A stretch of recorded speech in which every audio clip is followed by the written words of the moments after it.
तो आज की क्लास हम लोग स्टार्ट करेंगे with the topic magnetic field due to straight wire and circular arc. Last class में हम लोग यही डिस्कस कर रहे थे और वहीं से कंटिन्यू करेंगे। एक बार आपको फिर से याद दिला देते हैं कि अगर आपके पास लॉन्ग वायर है, सबका मैग्नेटिक फील्ड का फॉर्मूला, लॉन्ग वायर का मतलब इनफाइनाइट वायर, तो लॉन्ग वायर का बी का फॉर्मूला होता है mu naught I upon 2 pi R. ठीक है। इसी तरह से अगर आपका सेमी इनफाइनाइट वायर है, semi infinite wire, of course straight wire है, तो इसका बी जो होता है वो mu naught I by 4 pi R होता है। ठीक है ना, इसका आधा होता है। सेमी इनफाइनाइट वायर में ध्यान रखना है कि एक एंड का पता होता है लेकिन दूसरा एंड जो है वो इन्फिनिटी तक जाता है। ठीक है, जैसे ये एंड अगर इन्फिनिटी तक जा रहा है तो ये वाला एंड तो पता है ना, यहाँ से स्टार्ट हो रहा वायर, तो इस यहाँ से आपको ऐसे आर डिस्टेंस पर यहाँ पर मैग्नेटिक फील्ड बताया है। जैसे आई है, मैग्नेटिक फील्ड कितना होगा, तो mu naught I by 4 pi R. वही अगर ये वायर नीचे भी ऐसे हो जाता है ऐसे, तो ये इनफाइनाइट हो जाता और तब ये ऊपर वाला फॉर्मूला हो जाता। तो दो सेमी इनफाइनाइट वायर को मिला दें तो एक इनफाइनाइट वायर बनता है या लॉन्ग वायर। इसके अलावा फिर सर्कुलर लूप, सर्कुलर लूप जो था, फुल सर्कल जो था उसके सेंटर पे मैग्नेटिक फील्ड होता है mu naught I upon 2 R. R radius है, ठीक है ना। तो सर्कल में आपका इस तरह से होता है। इसमें डायरेक्शन निकालने का तरीका और स्ट्रेट वायर में अपोजिट होता है। सर्कल में क्या होता है कि करंट की तरफ राइट हैंड के उंगलियों को कर्ल करते हैं और इससे मैग्नेटिक फील्ड या तो बाहर की तरफ आता है नहीं तो अंदर की तरफ आता है। ठीक है, तो ये फुल सर्कल का हुआ। और अगर आपको सेमी सर्कुलर लूप मिले, ठीक है, सेमी सर्कुलर लूप या सेमी सर्कल ही लिख दे, तो सर्कल का इतना है तो सेमी सर्कल का इसका आधा होगा। तो आधा होने का मतलब mu naught I upon 4 R. ठीक है।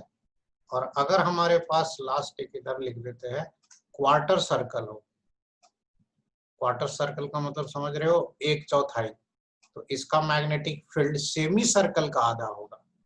कितना हो जाएगा, mu naught I upon 8 R. यही सबका फॉर्मूला है। अब देखो इसमें थोड़ा सा ट्रिक बता देते हैं, याद रखने में आसानी होगी। लॉन्ग वायर का है mu naught I by 2 pi R, ठीक है, और सर्कुलर लूप का है mu naught I by 2 R. देखो इसमें पाई है, इसमें नहीं है। ठीक है, लॉन्ग वायर का आधा होता है सेमी इनफाइनाइट वायर, तो देखो उसका मैग्नेटिक फील्ड भी आधा है, mu naught I by 2 pi R का आधा है ना, 4 पाई आर।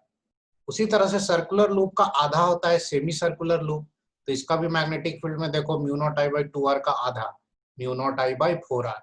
तो सेमी इनफाइनाइट वाला सेमी सर्कल से मिलता है और लॉन्ग वायर वाला सर्कल से मिलता है। ऐसे ऐसे करके याद रखेंगे। ठीक है, सेमी सेमी सेम टाइप के, सेमी इनफाइनाइट वायर का और सेमी सर्कल का एक ही तरह का होता है, बस उसमें पाई होता है 4 पाई आर और इसमें 4 आर होता है। क्लियर। क्वार्टर सर्कल का तो ऐसे भी याद रहेगा कि जितना सेमी सर्कल का होता है उसका आधा कर देंगे। अब ज्यादातर आपको केसेस में यही क्वार्टर सर्कल सेमी सर्कल ही आता है और ये इनफाइनाइट और सेमी इनफाइनाइट वायर, और इन्हीं को कंबाइन करके न्यूमेरिकल बनता है। ठीक है, तो ये सारा बताया हुआ चीज है। अब हम लोग इस पे न्यूमेरिकल पे आगे बढ़ते हैं।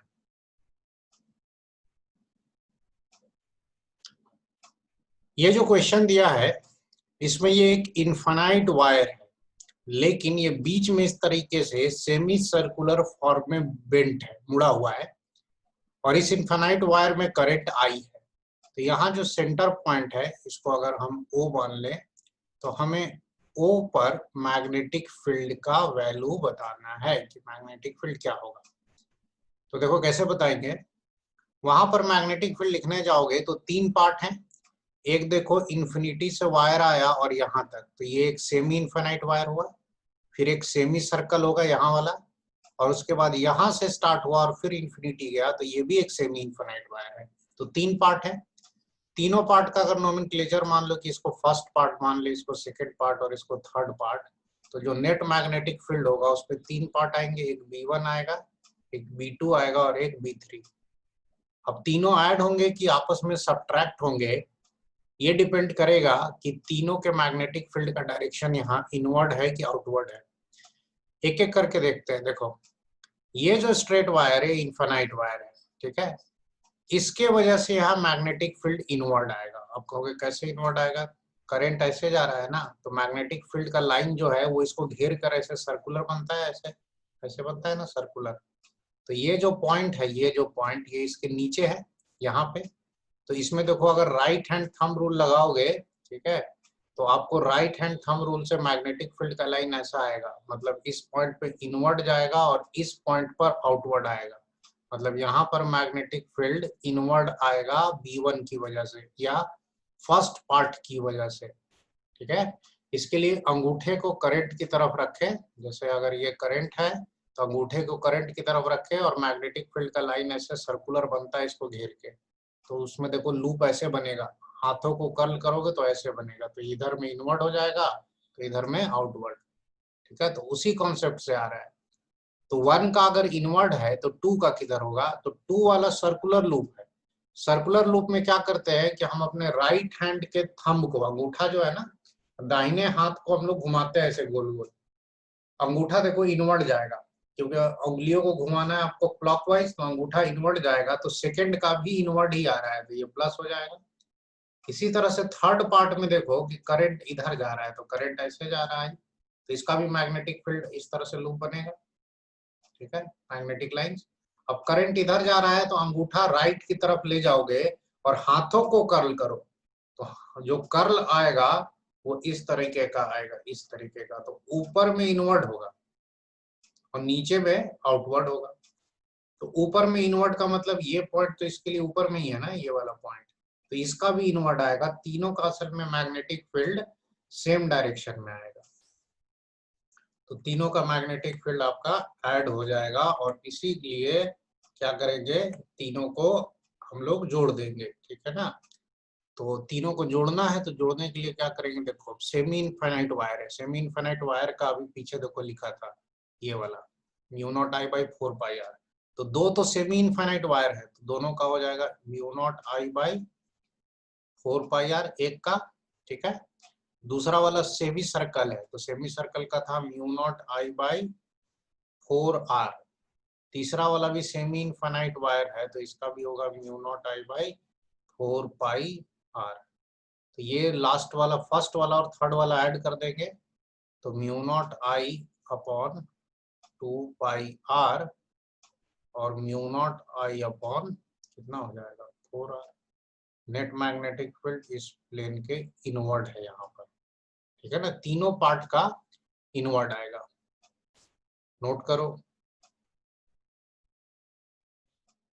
तो ये इनफाइनाइट वायर हुआ, इन्फिनिटी से लेकर इन्फिनिटी तक, और ये वायर यहां तक आने के बाद क्या किया है कि इस तरीके से एक सर्कुलर लूप बनाया है और फिर वापस ऐसे चला गया है, ठीक है। तो ये जो सर्कुलर लूप का सेंटर है वहां पर हमें मैग्नेटिक फील्ड निकालना है, सेंटर पर मैग्नेटिक फील्ड कितना होगा ये कैलकुलेट करना है। तो देखो ये नीचे वाला एक अपने आप में पूरा इनफाइनाइट वायर है और ऊपर वाला फुल सर्कल है, तो यहाँ पे जब सेंटर पे बी निकालोगे तो दो कारण से आएगा, एक तो आएगा आपका वही स्ट्रेट वायर की वजह से, लिख देते हैं स्ट्रेट वायर, और एक आएगा B due to loop, circular loop. अब दोनों का डायरेक्शन देखो, स्ट्रेट वायर में करंट इधर जा रहा है ऐसे, ठीक है, तो इस पॉइंट पर मैग्नेटिक फील्ड या तो इनवर्ड होगा या तो आउटवर्ड होगा, इतना ही सोचना रहता है। मैग्नेटिक फील्ड हमेशा उस प्लेन के परपेंडिकुलर होगा जिस प्लेन में करंट है। तो राइट हैंड को अगर इधर रखोगे तो आउटवर्ड आता है यहाँ पे, इसका इसका आउटवर्ड आएगा स्ट्रेट वायर का, ठीक है।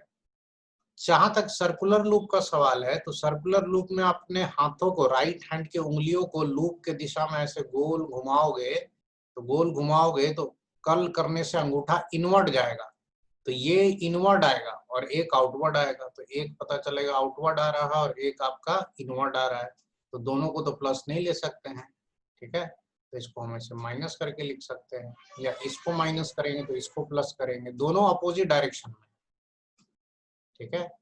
फिर से देखो ये करंट ऐसे जा रहा है, तो इसका जो मैग्नेटिक फील्ड का सर्कुलर लूप बनेगा वो ऐसे बनेगा, ठीक है। अच्छा, करंट अगर इधर जा रहा है तो करंट की दिशा में अंगूठे को रखेंगे और उंगलियों को कर्ल करेंगे तो सर्कुलर लूप ऐसे बनेगा। इसका मतलब इस पॉइंट पर मैग्नेटिक फील्ड आउटवर्ड होगा ड्यू टू स्ट्रेट वायर, ठीक है, जबकि सर्कुलर वायर की वजह से इनवर्ड है, तो माइनस कर लेंगे। अब स्ट्रेट वायर का इनफाइनाइट वायर का कितना होता है, तो mu naught I upon 2 pi R होगा, क्योंकि इससे भी परपेंडिकुलर डिस्टेंस इसका क्या है, आर ही है। और ये जो लूप है इसका कितना हो जाएगा, तो इसका हो जाएगा mu naught I by 2 R. ये नेट आया, जिसमें हमने पॉजिटिव स्ट्रेट वायर को लिया है। स्ट्रेट वायर वाला आउटवर्ड था, तो ये आउटवर्ड पॉजिटिव है, इनवर्ड को नेगेटिव लिया है, मतलब ये नेट फील्ड आउटवर्ड है। इस तरीके से लिख सकते हैं, नोट करो ना। इस क्वेश्चन में अगेन हमने एक इनफाइनाइट वायर लिया, ठीक है, ये वायर यहां तक है स्ट्रेट, उसके बाद ये सेमी सर्कल बनाया और उसके बाद फिर से ये स्ट्रेट हो करके इंफिनिटी चला गया, ठीक है। तो ये वायर ऐसे ऐसे गया और ऐसे चला गया, करंट आई है। तो यहाँ जो ये सेमी सर्कल का सेंटर बना है, इस सेंटर पॉइंट पर मैग्नेटिक फील्ड क्या होगा ये निकालना है, ठीक है ना। यहाँ पर पहले ट्राई करो तो फिर बताते हैं। तीनों का डायरेक्शन देख लो, एक ही आएगा तो ऐड होगा, अगर अपोजिट आया तो सब्ट्रैक्ट होगा। देखो बी का जहां तक डायरेक्शन है, ये स्ट्रेट वायर है, इसके डायरेक्शन में जिधर करंट फ्लो हो रहा है उधर हम अंगूठा रखेंगे और हाथों को कर्ल करेंगे तो यहाँ मैग्नेटिक फील्ड ये आउटवर्ड देगा, ठीक है। ये स्ट्रेट वायर। सेमी सर्कल में क्या करेंगे कि अगर हाथों को करंट की दिशा में कर्ल करेंगे then thumb will point outward, तो इसका भी आउटवर्ड आएगा। और ये जो स्ट्रेट वायर है चूंकि वो यहीं से पास हो रहा है तो ये तो मैग्नेटिक फील्ड ही नहीं देगा, ठीक है, तो इसका जीरो हो जाएगा, इसका नहीं होगा। तो बाकी दो का ऐड हो जाएगा, तो दो का ऐड होगा तो एक है आपका इनफाइनाइट वायर, सेमी इनफाइनाइट, क्योंकि इंफिनिटी से आया और यहाँ खत्म हो रहा है, तो इसका हो जाएगा mu naught I upon 4 pi R, perpendicular distance R. और ये जो सेमी सर्कल है इसका होता है mu naught I upon 4 R, दोनों ऐड हो जाएगा, नेट मैग्नेटिक फील्ड आउटवर्ड आएगा। इस पार्ट की वजह से नहीं आएगा क्योंकि ये पार्ट जो है ये वायर कुछ ऐसा है कि लग रहा है कि यहीं से पास हो रहा है, ठीक है, तो इस पॉइंट पर मैग्नेटिक फील्ड ये पार्ट नहीं देगा, इन दोनों का ऐड हो गया।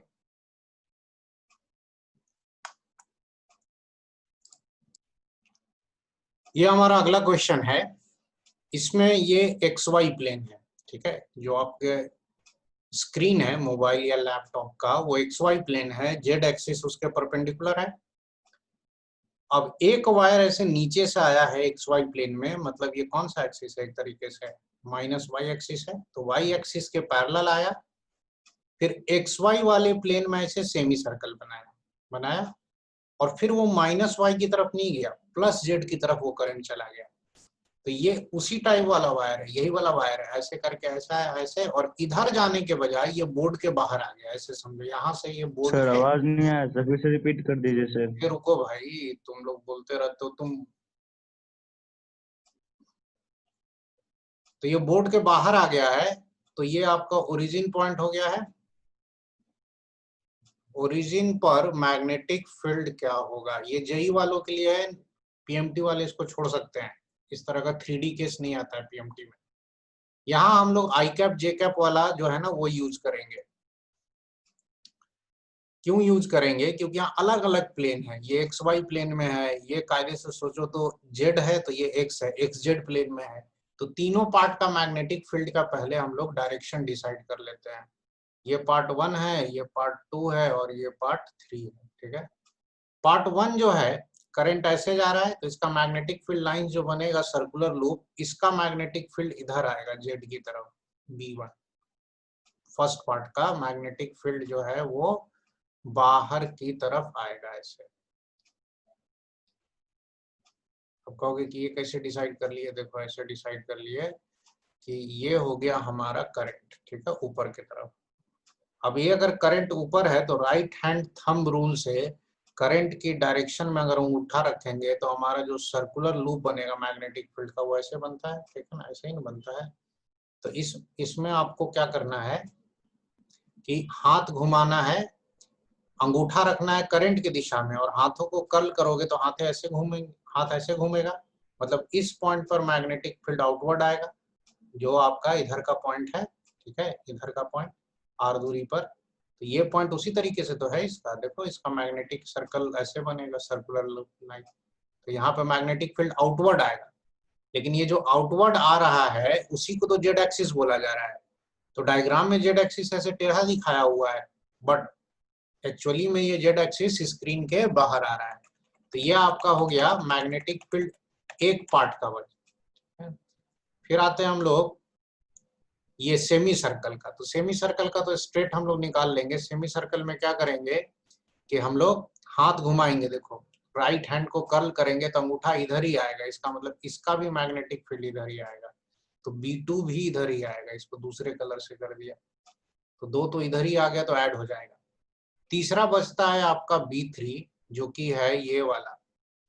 अब इसमें अगर हम राइट हैंड थंब रूल लगाएंगे तो अंगूठा इधर रखेंगे और हाथों को कर्ल करेंगे तो मैग्नेटिक फील्ड इसका ऊपर की तरफ आएगा, इधर वाई की तरफ आएगा इसका, ठीक है। ये आ रहा है आपका B3।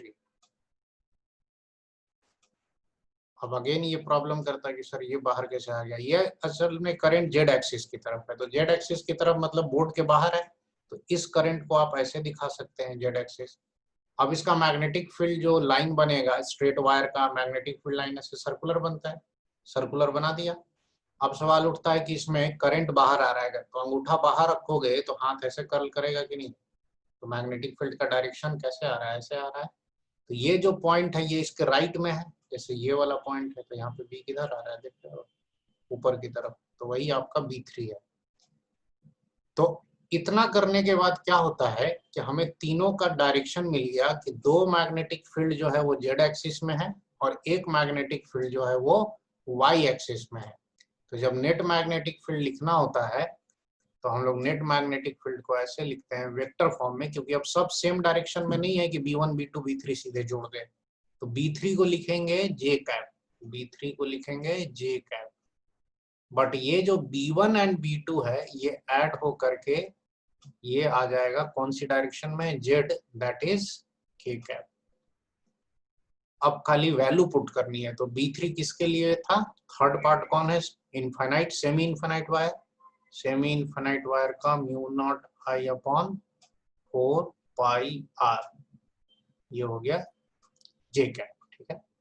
प्लस B1 B2 कौन है, तो B1 है सेमी इनफाइनाइट वायर और सेमी सर्कल, तो इन दोनों का ऐड हो जाएगा। तो mu naught I by 4 pi R और सेमी सर्कल का होता है mu naught I by 4r, ये ऐड होकर के के कैप, ठीक है। तो ये आपका मैग्नेटिक फील्ड का ये नेट वैल्यू हो गया। हाँ लिखा है, नहीं जगह नहीं है, चलो कोई बात नहीं, ये रहने दो।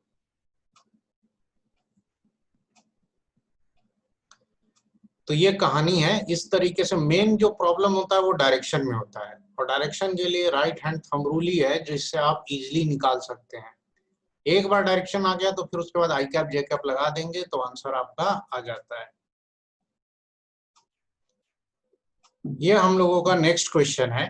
इसमें कोई सर्कुलर आर्क नहीं है, एक इनफाइनाइट वायर था, ठीक है, जिसको हमने 90 डिग्री पर यहाँ बेंड कर दिया है। तो ये वायर ऐसे आया और ऐसे ऊपर चला गया। अब ये पॉइंट P है जो दोनों वायर से A डिस्टेंस पे, परपेंडिकुलर डिस्टेंस A है।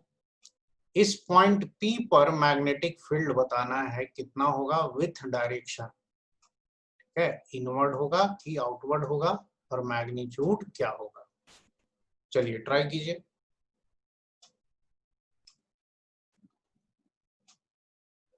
चलिए देखते हैं इसका सॉल्यूशन। सबसे पहले तो परपेंडिकुलर डिस्टेंस A है और ये दोनों सेमी इनफाइनाइट वायर है, बात तो सही है, बट सेमी इनफाइनाइट वायर में जो यहाँ पर एंगल सबटेंड हो रहा है वो तो आपको देखना पड़ेगा ना। देखो जैसे ये वायर लेते हो यहाँ से इन्फिनिटी, तो इधर का एंगल जो है ये लेना होगा, ठीक है, और इधर का एंगल तो 90 डिग्री है, और ये एंगल जो सबटेंड हो रहा है यहाँ पर वो 45 डिग्री है, और दूसरा वाला पता नहीं कितना है, 90 होगा। तो जब एक सेमी इनफाइनाइट वायर के कॉर्नर पॉइंट पे निकालते हो तो mu naught I by 4 pi R होता है, बट ये कॉर्नर पॉइंट से ऊपर है, ठीक है। तो इसी तरह से इस वायर का लोगे तो ये एंगल, एक तरफ का एंगल 45 डिग्री हो गया, और दूसरा वायर का एंड इंफिनिटी पे है, तो इधर वाला जो एंगल होगा वो 90 हो जाएगा, ठीक है। अब दोनों का इनवर्ट आएगा, इसका भी इनवर्ट उसका भी इनवर्ट, तो नेट मैग्नेटिक फील्ड तो इनवर्ट ही होगा, और दोनों का ऐड ही करना है। तो ऐड करने के लिए क्या करेंगे, दोनों का सेम है तो इसको हम लोग लिख देते हैं 2b1, जहां b1 magnetic field due to one wire है।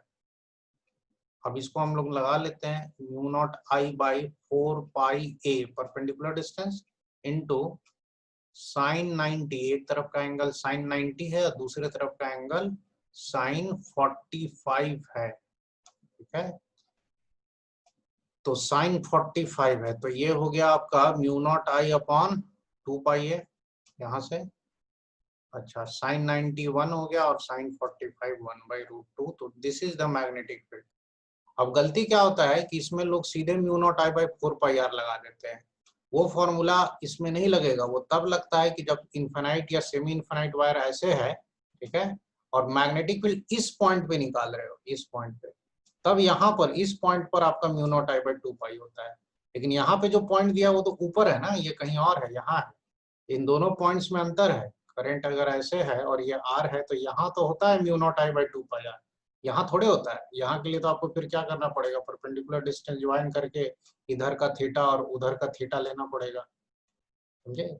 यहाँ पे क्या होता है कि इधर का एक तरफ का थीटा 0 हो जाता है और एक तरफ का थीटा 90 होता है, तो उससे ये फॉर्मूला आ जाता है कि यहाँ पर होता है mu naught I upon 4 pi R, but यहाँ नहीं होता है, तो ये पॉइंट यहाँ था।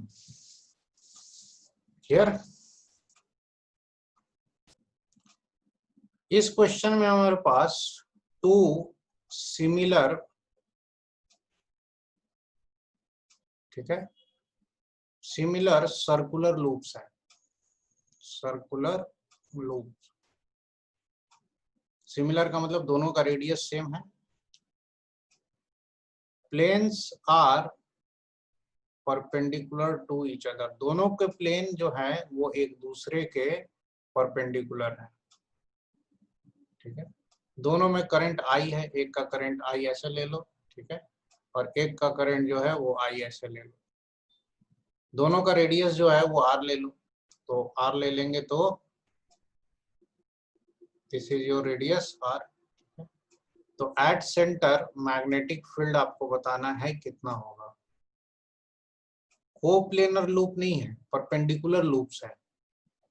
तो परपेंडिकुलर लूप्स का फिर असर क्या पड़ेगा कि जैसे ये जो है पिंक वाला लूप, इसका करंट ऐसे घूम रहा है हॉरिजॉन्टल, इसमें करंट के डायरेक्शन में हाथों को कर्ल करोगे तो मैग्नेटिक फील्ड जो है वो इसका आउटवर्ड आएगा, ऐसे आएगा ऊपर की तरफ, ठीक है। तो एक का मैग्नेटिक फील्ड ऊपर आ गया। लेकिन दूसरा वाला जो है ये वाला ब्लैक वाला लूप, इसको हाथों में कर्ल करोगे ऐसे, राइट हैंड थंब रूल, तो हाथों को कर्ल करने से अंगूठा आपका बाहर आएगा। तो जो सेकंड वाला है उसका मैग्नेटिक फील्ड जो है ना वो बाहर की तरफ है, तो बाहर की तरफ तो हम इसे डॉट करके दिखा सकते हैं। तो ये दोनों के मैग्नेटिक फील्ड जो है ना अलग अलग हैं, लेकिन मैग्नीट्यूड दोनों का सेम होगा, क्योंकि दोनों का रेडियस सेम है और दोनों का आपका करंट भी सेम है। अब ऐसी सूरत में आपका जो नेट मैग्नेटिक फील्ड होगा सेंटर पे, दो परपेंडिकुलर मैग्नेटिक फील्ड हो गया ना, तो एक है b1 स्क्वायर, दूसरा भी b1 स्क्वायर, तो आपका नेट मैग्नेटिक फील्ड b1√2 होगा, जहां b1 कितना होगा, एक सर्कल का mu naught I upon 2r होता है, तो 2r इंटू √2 ऐसे छोड़ सकते हो। और ये जो नेट मैग्नेटिक फील्ड होगा ये ना ऊपर की तरफ होगा ना बाहर की तरफ होगा, दोनों के बीच में आएगा 45 डिग्री पर, ठीक है, दोनों के बीच में आएगा, नोट कर लो।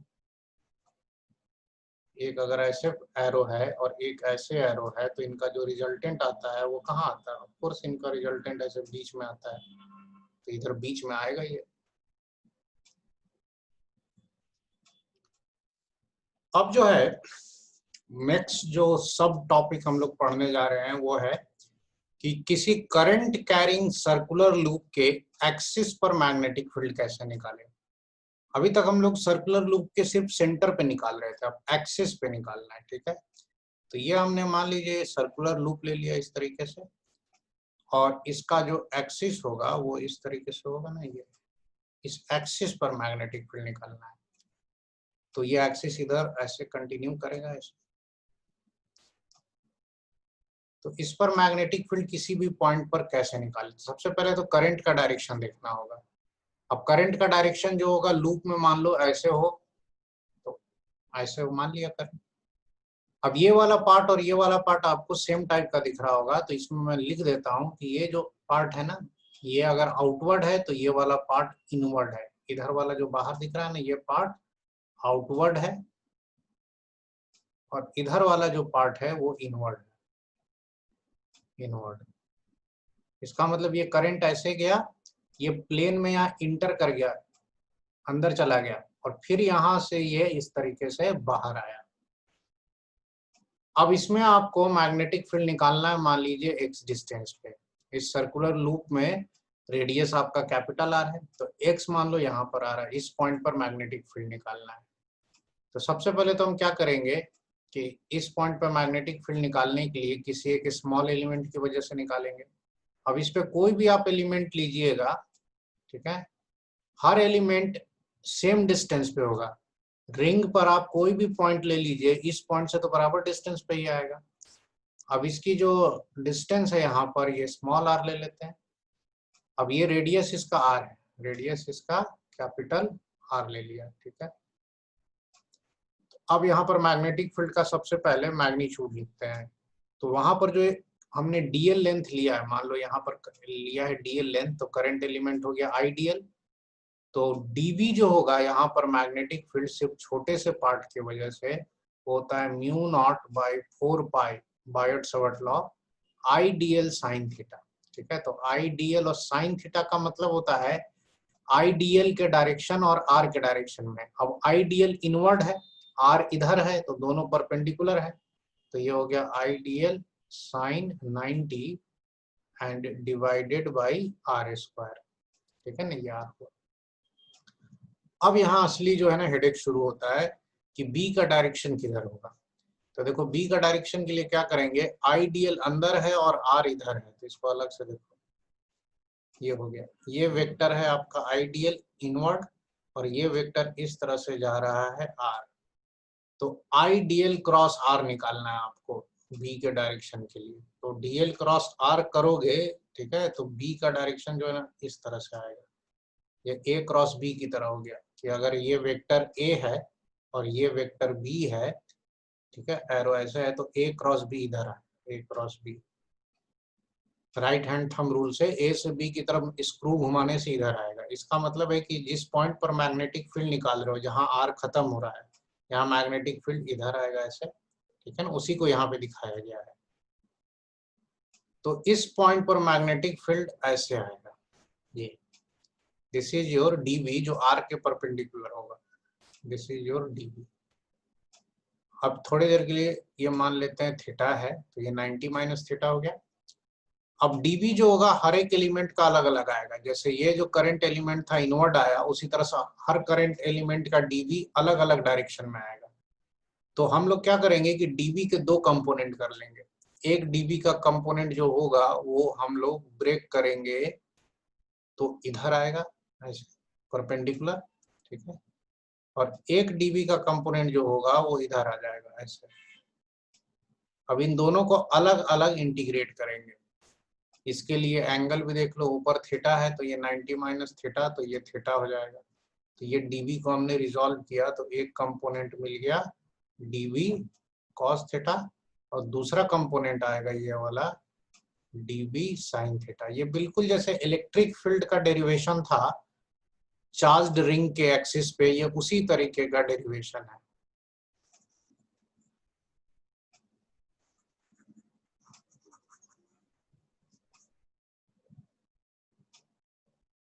अब इंटीग्रेट करने के लिए पहले हम लोग डीबी कॉस थीटा को इंटीग्रेट करते हैं। तो एक बी का कंपोनेंट ये है, ठीक है, तो इसको हम लोग मान लेते हैं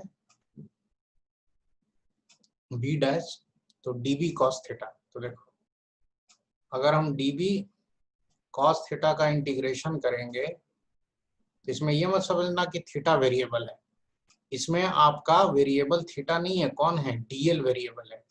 अब ये जो db cos थीटा आ रहा है रेड वाला, ये इस पार्ट के वजह से नीचे आ रहा है, लेकिन कोई और पार्ट लेते, जैसे नीचे वाला पार्ट लेते तो उसका db cos थीटा ऊपर आता है। उसी तरह से अलग अलग पार्ट का लेते तो ये जो db cos थीटा होता है वो एक्सिस के हर तरफ परपेंडिकुलर आता है और वो सारे कंपोनेंट कैंसिल होकर के 0 दे देते हैं, ठीक है ना। तो ये db cos थीटा चारों तरफ से कैंसिल हो जाएगा।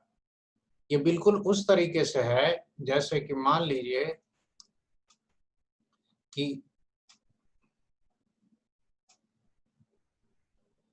कि ये इस तरह से आपका एक्सिस है, ठीक है, और आपके पास दो वेक्टर है, एक वेक्टर इधर की तरफ है और एक वेक्टर मान लीजिए इधर की तरफ है, सेम इक्वल मैग्नीट्यूड के हैं, इक्वल एंगल पे। तो ऐसे केस में क्या होता है कि अगर ये इधर है, ये इधर है, ये भी ए है, ये भी ए है, ठीक है, और ये एंगल सेम है, तो इन दोनों का जो कंपोनेंट रिजॉल्व करते हो तो ये वाला तो ऐड हो जाता है, लेकिन ये वाला और ये वाला आपस में क्या करता है, एक दूसरे को काट देता है, तो नेट फील्ड इधर आता है। तो वही सेम चीज है, सबका dv cos थीटा हर एलिमेंट का अलग अलग डायरेक्शन में आएगा, और लेकिन सब एक्सिस के परपेंडिकुलर, किसी का ऊपर होगा, किसी के बोर्ड के बाहर होगा, किसी का बोर्ड के अंदर होगा, तो कुल मिलाकर के ये कैंसल आउट कर जाता है। तो इससे हमें फायदा क्या मिलता है कि उसको इंटीग्रेट करने की जरूरत नहीं पड़ती। तो net magnetic field along the axis होता है और वो dv sin थीटा का इंटीग्रेशन होगा, dv sin थीटा का इंटीग्रेशन। अब इस dv में देखो म्यू नॉट है, आई है, dl है, साइन थीटा है, तो म्यू नॉट आई साइन थीटा और नीचे में हो जाएगा 4 पाई आर स्क्वायर। ये सब कांस्टेंट है, आर भी कांस्टेंट है, बस वेरिएबल कौन है, dl। dl इस रिंग का स्मॉल एलिमेंट है, ठीक है। अब dl को इंटीग्रेट करेंगे तो ये रिंग का सरकमफेरेंस दे देता है 2 पाई आर, और साइन थीटा की जगह हम क्या करेंगे, साइन थीटा कितना हो जाएगा, capital R perpendicular upon hypotenuse small R. तो यहाँ पे लिख देंगे mu naught I capital R upon small R, करेंगे तो नीचे आ जाएगा 4 पाई आर क्यूब, ठीक है, और ये आ जाएगा 2 पाई कैपिटल आर। अब ये 2 पाई कैपिटल आर आ गया तो 2 पाई तो यहाँ से कट जाएगा, तो ये बचेगा 2। तो जो नेट मैग्नेटिक फील्ड का फॉर्मूला हो गया वो हो गया mu naught I R square, ये ऊपर में हो गया, और नीचे में 2 आर क्यूब। अब आर क्यूब को वैसे तो नहीं छोड़ सकते हैं, आर कितना है, तो कैपिटल आर और एक्स का रिजल्टेंट है ना, तो R square plus X square है, तो इसका क्यूब करना है, तो इसका क्यूब करेंगे तो रूट है, तो R square plus X square का पावर हाफ है, तो उसका क्यूब करेंगे तो नीचे में 3/2 आएगा। तो हमें मेनली जो है ना इस फॉर्मूले से मतलब है कि नेट मैग्नेटिक फील्ड इतना होता है, किसका, एक रिंग का या करंट कैरिंग लूप के एक्सिस पर इतना होता है, ठीक है, जहां एक्स आपका क्या है, सेंटर से उस पॉइंट का डिस्टेंस है जिस पॉइंट पर आप मैग्नेटिक फील्ड निकाल रहे हैं। तो mu naught I R square by 2 R square plus X square का पावर 3/2। अगर आपको थोड़ा बहुत इलेक्ट्रोस्टैट याद हो तो इलेक्ट्रोस्टैट में भी जो इलेक्ट्रिक फील्ड का फॉर्मूला होता था रिंग का, ये उसी तरह का कुछ मिलता जुलता आता था, ऊपर में के क्यू एक्स और नीचे में आता था यही सेम चीज R square plus X square का पावर 3/2, इसी तरह का आता था। तो फॉर्मूला मिलता जुलता ही है, डेरिवेशन भी मिलता जुलता है, लेकिन इसका डेरिवेशन उतना इंपॉर्टेंट नहीं है, मेन ये फॉर्मूला इंपॉर्टेंट है, इस पे न्यूमेरिकल करेंगे हम लोग आगे। अभी इसमें हम लोगों को कुछ और भी चीजें डिस्कस करनी है, जैसे नेट मैग्नेटिक फील्ड, ये तो पता चल गया कि किधर आ रहा है, ऐसे एक्सिस पे इधर आएगा, ठीक है, तो ये बी हो गया। अच्छा, इसका वैल्यू इतना है। अब आइए सेंटर पर अगर मैग्नेटिक फील्ड इससे निकालना चाहते हैं सेंटर पर, तो हमें x की वैल्यू 0 रखनी पड़ेगी। अगर हम x की वैल्यू 0 रख देंगे तो देखिए यहाँ पर x 0 हो जाएगा, और क्या बचेगा हमारे पास, mu naught I R square ऊपर आया, और नीचे हो जाएगा 2 आर स्क्वायर का पावर 3/2, तो आर क्यूब हो जाएगा, ठीक है। तो अगर आर क्यूब हो गया तो देखो आर कट रहा है और म्यू नॉट आई अपॉन कितना आ गया, 2r आ गया। यही होता है ना सेंटर पे। तो इससे ये भी प्रूफ हो गया कि ये फॉर्मूला जो है वो सेंटर पे करेक्ट मैग्नेटिक फील्ड की वैल्यू दे रहा है। फिर आता है कि अगर आपके लूप में n टर्न्स हैं, ठीक है ना, n का मतलब n इज ए इंटीजर, यहाँ पर n जो है वो आप फ्रैक्शन नहीं ले सकते हैं, ये इंटीजर है। तो n अगर इंटीजर है तो n टर्न्स के लिए आपका यही फॉर्मूला चेंज हो जाएगा और ये हो जाएगा mu naught N I R square divided by 2r square plus X square का पावर 3/2। ठीक है, mu naught N I R square, जैसे अगर 10 टर्न दिया है तो 10r square, mu naught N I R square 2r square plus X square का power 3/2। तो ये फॉर्मूला ज्यादा यूज होता है तब जब नंबर ऑफ टर्न्स दिया रहे, 10 टर्न 5 टर्न। दूसरा, मैग्नेटिक फील्ड का जो डायरेक्शन है वो पूरे लूप पर एक ही होता है, जैसे यहाँ पे ऐसे आया, सेंटर पे भी ऐसे आएगा और इसके इधर भी चले जाओगे तो ऐसे ही आएगा। तो बी पूरे एक्सिस पे एक ही डायरेक्शन में होता है, बी चेंज नहीं होता है। ठीक है, अलोंग द एक्सिस हर जगह बी का डायरेक्शन सेम होता है, नोट करो। अब देखो, ये मैंने करंट कैरिंग रिंग ले लिया, रिंग में आई जो है ये इधर से जा रहा है बोर्ड के अंदर और फिर अंदर से होता हुआ ये बाहर आ रहा है। तो मैग्नेटिक फील्ड पूरे एक्सिस पे एक ही डायरेक्शन में होता है। अगर इस बी का प्लॉट बनाया जाए, कभी कभी ऑब्जेक्टिव में प्लॉट पूछता है, ठीक है, तो इस बी का ग्राफ देखो कैसा बनेगा। तो इधर हमने बी ले लिया वाई एक्सिस पर और ये ले लिया हमने एक्स एक्सिस, ठीक है। तो जो बी का ग्राफ होता है वो कुछ ऐसा होता है, सेंटर पर बी के वैल्यू मैक्सिमम होती है mu naught I by 2r, और जैसे जैसे आप आगे बढ़ते हैं बी का वैल्यू घटता है, क्योंकि बी का जो फॉर्मूला है म्यू नॉट, ठीक है, एन आई आर स्क्वायर, ऊपर में देखो रेडियस का स्क्वायर है तो कांस्टेंट है सब कुछ, और नीचे में है 2r square plus X square का पावर 3/2। अब इसमें x जो है ये है, जैसे जैसे ये x बढ़ेगा, मतलब सेंटर से आप जितना दूर जाएंगे मैग्नेटिक फील्ड का स्ट्रेंथ उतना ही कम होगा, दोनों तरफ कम होगा। तो इसका जो b का वैल्यू होता है वो इस तरीके से डिक्रीज करता है ऐसे, और ये जीरो की तरफ ऐसे अप्रोच करेगा, ऐसे जीरो की तरफ अप्रोच करेगा। इधर भी ये इसी तरीके से ऐसे घटेगा और जीरो की तरफ अप्रोच करेगा, दोनों तरफ। और सेंटर पे सबसे ज्यादा होता है म्यू नॉट एन आई अपॉन 2r। तो ये ग्राफ प्लॉट कर लो, ऑब्जेक्टिव में कभी कभी ये ग्राफ डायरेक्ट पूछ देता है। ये रिंग के ऊपर हमारा क्वेश्चन है कि find B magnetic field on the axis of a ring of radius capital R carrying current I at a distance √3r from centre. Centre से √3r डिस्टेंस पर मैग्नेटिक फील्ड क्या होगा। रिंग लिखा है और करंट दिया है, नंबर ऑफ टर्न्स नहीं बताया जाए तो 1 लेना है, ठीक है। वैसे भी जनरली जब नंबर ऑफ टर्न्स होता है तो रिंग वर्ड नहीं यूज होता है, लूप या कॉइल यूज होता है। लूप ऑफ 10 टर्न्स या कॉइल ऑफ 10 टर्न्स ऐसा लिखा जाता है। तो मैग्नेटिक फील्ड का फॉर्मूला लगाओ और बताओ कितना आएगा फील्ड। तो क्या किया हम लोगों ने, इसमें फॉर्मूला लिया, n की जगह 1 रख दिया, नंबर ऑफ टर्न्स 1 है तो एन आई आर स्क्वायर था, और 2r square plus X square था तो x की जगह √3r रख दिया, √3r का स्क्वायर 3r स्क्वायर हो गया, ये आ गया 4r स्क्वायर, 4 का पावर 3/2, r स्क्वायर का पावर 3/2। अब ये r क्यूब और r स्क्वायर कट गया, तो 4 का पावर 3/2 8 होता है। तो mu naught I by 16r आता है, और ये हमेशा अलोंग दी एक्सिस होता है, ये जो मैग्नेटिक फील्ड होता है हमेशा अलोंग दी एक्सिस होता है। अब देखो, आपको ये शीट जो है वो भेजा गया है, इसमें आपको देखो डायरेक्शन ऑफ बी भी दिखा हुआ है, कैसे आपका लूप का निकलता है राइट हैंड को कर्ल करके। यहाँ पे सेमी सर्कुलर क्वार्टर का है।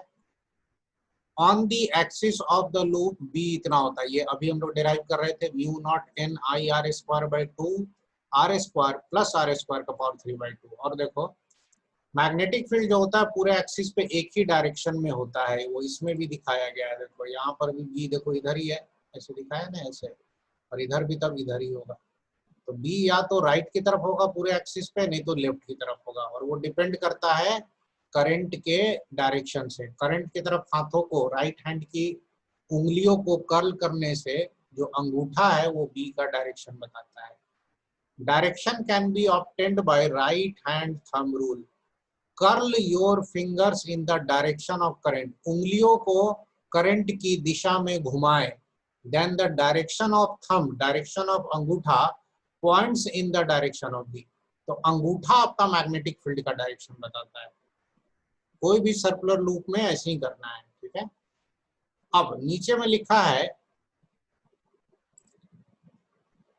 कि magnetic field at a point not on the axis is mathematically difficult to calculate.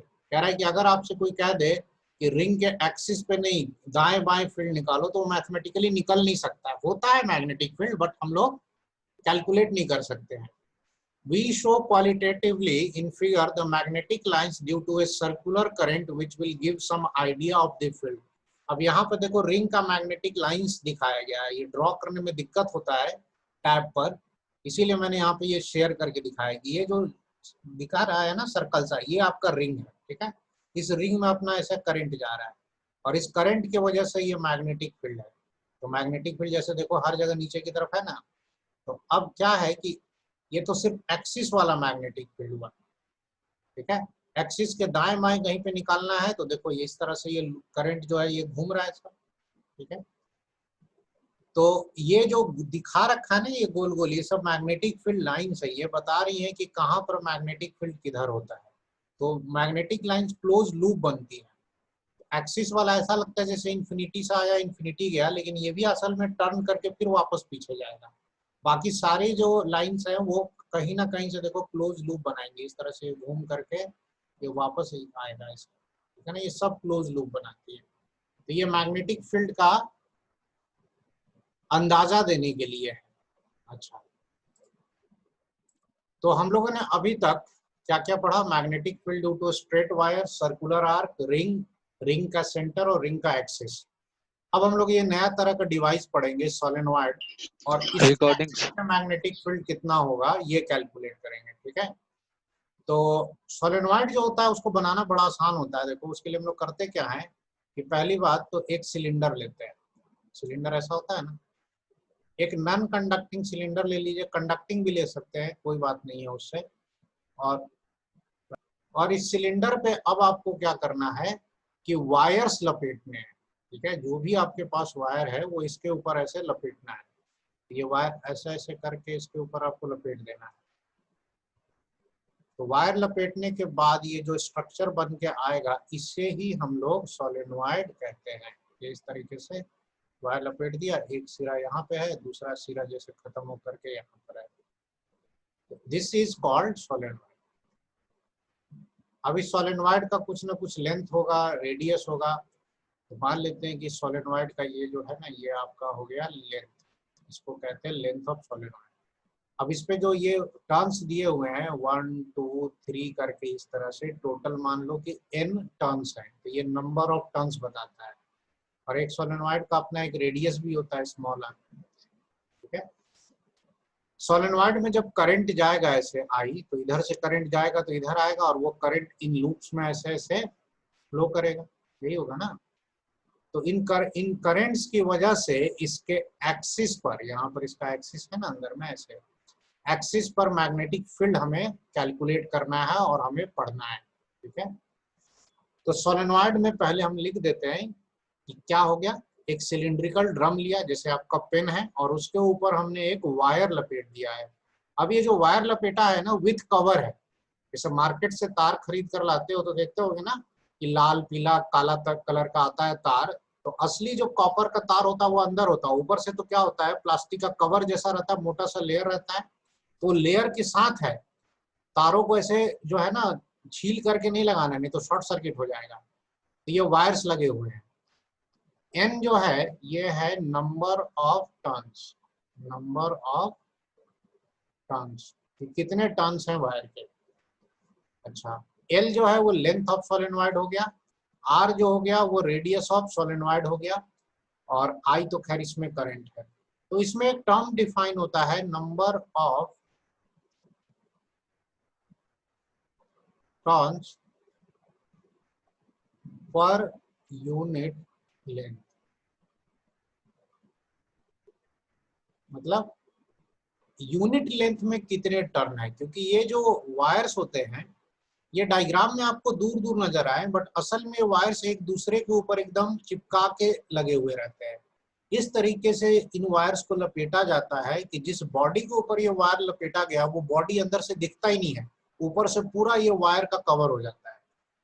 तो यहाँ आपको पर सेंटीमीटर में ही, 1 सेंटीमीटर में ही पता चलेगा कि पतला पतला वायर है तो 10-12 टर्न है।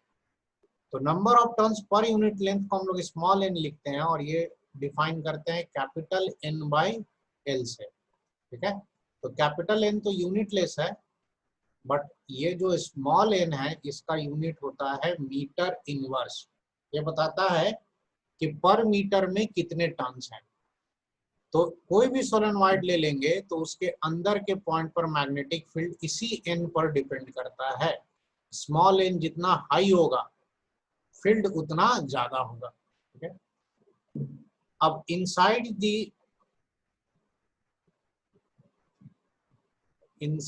the solenoid on the axis, magnetic field का जो फॉर्मूला होता है वो होता है म्यू नॉट एन आई, ये फॉर्मूला होता है। ठीक है, B equal to mu naught N I. अब इसके पीछे हम लोग क्या कह रहे हैं, एक एजम्पशन लेके चलते हैं कि जो रेडियस है this is very very less than L. Generally जो सोलेनॉइड होता है वो पतला होता है और काफी लंबा होता है। मतलब जैसे पता चलेगा कि लेंथ अगर 10 सेंटीमीटर है तो रेडियस इसका 1 या 2 मिलीमीटर है। इस तरह के सोलेनॉइड को हम लोग आइडियल सोलेनॉइड भी कहते हैं। ठीक है, तो ये सोलेनॉइड का मैग्नेटिक फील्ड का फॉर्मूला है, और ये हम लोग सिर्फ कहाँ पे निकालते हैं, एक्सिस पे। अब करंट की डायरेक्शन पे डिपेंड करेगा कि अंदर में मैग्नेटिक फील्ड किधर आएगा। ठीक है, तो करंट अगर ऐसे जा रहा है तो राइट हैंड थंब रूल से निकालोगे तो मैग्नेटिक फील्ड पूरे एक्सिस पे इस तरीके से आएगा, ऐसे कहीं पे भी देख लोगे तो ऐसे आएगा। तो बी पूरे एक्सिस पे एक ही डायरेक्शन में आएगा, या तो राइट की तरफ आएगा या तो लेफ्ट की तरफ। बाहर में बी का मैग्नीट्यूड बहुत कम होता है, ना के बराबर। अंदर में बी जो होता है वो यूनिफॉर्म होता है, म्यू नॉट एन आई। ठीक है, और नोट करने की बस एक बता देता है कि एट दी एंड्स, दोनों एंड्स पर, जहां पर आपका ये सोलेनॉइड खत्म हो रहा है, वो अंदर का पॉइंट तो है नहीं, वो तो बाउंड्री पे है, वहां पर बी जो होता है वो थोड़ा कम होता है, और अंदर वाले पॉइंट का आधा होता है, mu naught N I by 2 होता है। ठीक है, ये जस्ट फॉर जनरल नॉलेज है, हालांकि हर जगह फॉर्मूला आपको यही यूज करना है। जब भी न्यूमेरिकल आएगा तो बोलेगा find magnetic field inside the solenoid, then B equal to mu naught N I, ये यूज करना है। ठीक है, देखो ये आपका क्या लिखा है, solenoid contains large number of circular loop wrapped, wrapped का मतलब लपेटा हुआ, around a non conducting cylinder, it may be a hollow cylinder और सॉलिड सिलेंडर। कुछ भी हो, सिलेंडर के ऊपर तार को रैप कर देना, लपेट देना, ऐसे लपेट दिया, बाद में आप सिलेंडर मन करे तो नीचे से खींच के बाहर निकाल लो, उससे कोई मतलब नहीं है। ये बीच में आ गया आपका एक्सिस ऑफ सोलेनॉइड, करंट ऐसे इन करेगा और ऐसे घूमेगा, ये एल हो गया लेंथ ऑफ सोलेनॉइड, ये कैपिटल आर हो गया रेडियस। ठीक है, winding of the wire is in uniform direction of the magnetic field is same at all points of the axis. ठीक है, winding of the wire is uniform का मतलब ये होता है कि ऐसा नहीं कि पर सेंटीमीटर कहीं ज्यादा वायर है कहीं कम वायर है, हर सेंटीमीटर में नंबर ऑफ टर्न्स बराबर होंगे। तार का जो घनत्व है, डेंसिटी है, ये नहीं कहीं ज्यादा कहीं कम, हर जगह सेम होना चाहिए। And direction of magnetic field is same at all points on the axis. Axis पे हर जगह मैग्नेटिक फील्ड एक ही डायरेक्शन में होगा, या तो लेफ्ट होगा या मेरे वाले डायग्राम में राइट। अब नीचे इसका एक फॉर्मूला दिया हुआ है, ठीक है, कि अगर अंदर के पॉइंट पे निकालना है तो ये रियल सोलेनोइड का केस है कि अगर आपका सोलेनोइड में ये रेडियस बहुत बड़ा होता है तब ये फॉर्मूला लगता है, जो सिलेबस में हमारे नहीं है, बस जानकारी के लिए दे दिया था, mu naught N I by 2 cos theta 1 minus cos theta 2। तो ये अभी जरूरत आपको नहीं पड़ेगा, ठीक है। आपको मेनली जरूरत पड़ता है इनफाइनाइट सोलेनोइड वाला, और वो उसका फॉर्मूला देखो यहाँ पर नीचे दिया हुआ है। For ideal solenoid at the mid point magnetic field is mu naught N I, है ना। This is the formula of magnetic field जो आपको याद रखना है। और एट द एंड पर देखो mu naught N I by 2 होता है, ठीक है। तो रियल सोलेनोइड और आइडियल सोलेनोइड में आइडियल सोलेनोइड आपको पढ़ना है जिसमें रेडियस बहुत पतला होता है और लेंथ बहुत बड़ा होता है, this is called real solenoid, ideal solenoid. और अगर आपका रेडियस बड़ा है लेंथ के से कंपैरिजन में, मतलब लेंथ बहुत ज्यादा बड़ा नहीं है, तब इसको हम लोग रियल सोलेनोइड कहते हैं। और रियल सोलेनोइड में क्या होता है कि मैग्नेटिक फील्ड अंदर में नॉन यूनिफॉर्म होता है। आइडियल में हर जगह मैग्नेटिक फील्ड यूनिफॉर्म होता है, उसी का नीचे में प्लॉट बनाया गया है, ठीक है। तो आइडियल में क्या होता है कि मैग्नेटिक फील्ड अंदर के बहुत सारे पार्ट में कांस्टेंट होता है, देखो यहाँ पर। रियल में क्या है ना कि वेरिएबल होता है, पहले बढ़ता है सेंटर पे मैक्सिमम, फिर दोनों तरफ घटता है, ठीक है। तो आपको कभी भी क्वेश्चन में सोलेनोइड वर्ड लिखा रहे तो बाय डिफॉल्ट वो आइडियल सोलेनोइड होता है और उसके मैग्नेटिक फील्ड का फॉर्मूला म्यू नॉट एन आई होता है, बस ये आपको ध्यान रखना है, ठीक है। तो ये नोट कर लो। आज की क्लास जो है हम लोग यहीं पे फिनिश कर रहे हैं, कल की क्लास में फिर यहाँ से कंटिन्यू करेंगे।